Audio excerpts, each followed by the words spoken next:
In the 1960s, the Beverly Hillbillies was more than just a sitcom. It was a cultural phenomenon.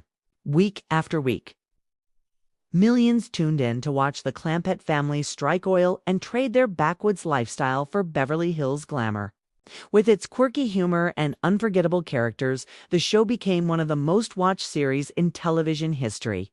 But what happened after the cameras stopped rolling? The cast's lives took surprising turns. Some found lasting fame, others faced struggles, and a few endured heartbreaking endings. When the Beverly Hillbillies premiered in 1962, critics weren't impressed. Some even dismissed it as cornball television. But audiences loved it. By its second season, the show was topping the ratings, and it stars Buddy Ebsen. Irene Ryan, Donna Douglas, and Max Baer Jr. were household names. For 9 seasons, viewers laughed at Jed, Granny, Ellie Mae, and Jethro as they navigated high society in their own hilarious way. Yet fame came with a cost, and not every star enjoyed a happy ending once the show ended in 1971. Buddy Ebsen, who played patriarch Jed Clampett, had already been a Hollywood veteran before joining the cast, known for his lanky frame and folksy charm.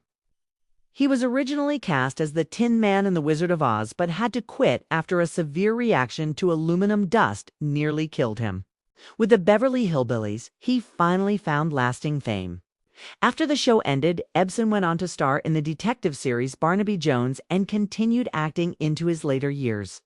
He also became a successful novelist and painter before passing away in 2003 at the age of 95. Irene Ryan brought Granny to life with her feisty energy and sharp comedic timing. Audiences adored her, but behind the scenes, Ryan was deeply devoted to her craft and rarely slowed down. In 1973, while performing in a stage production of Pippin, she collapsed on stage. Doctors later discovered she had an inoperable brain tumor, and she passed away shortly after at just 70 years old. Her sudden death left fans heartbroken and marked one of the earliest tragedies of the cast. Donna Douglas, who played Ellie Mae Clampett, became a pop culture icon thanks to her beauty, charm, and her love for critters on the show. But her career after the Beverly Hillbillies was rocky. She found herself typecast as Ellie Mae and struggled to land major roles. Douglas eventually left Hollywood, turning instead to gospel singing, real estate, and inspirational speaking. She remained a beloved figure at fan conventions until her death in 2015 at the age of 82. Max Baer Jr., the actor behind the dim-witted but lovable Jethro Bodine, faced perhaps the toughest battle with typecasting. Despite his talent, Hollywood couldn't see past Jethro. Frustrated, Baer turned to producing and directing. He scored success with films like Macon County Line, which became a surprise box office hit.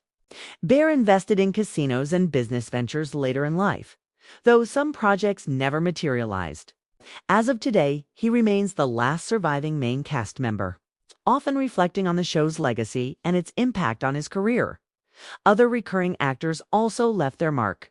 Nancy Culp, who played Jane Hathaway, the secretary to banker Mr. Drysdale, was celebrated for her comedic skill but eventually left Hollywood to pursue a career in politics.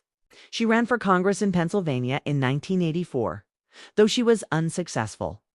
Culp passed away in 1991 after a battle with cancer.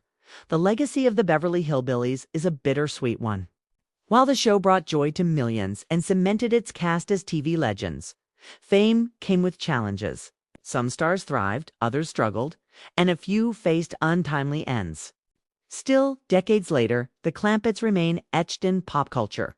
Their story a reminder of television's golden age and the real lives behind the laughter.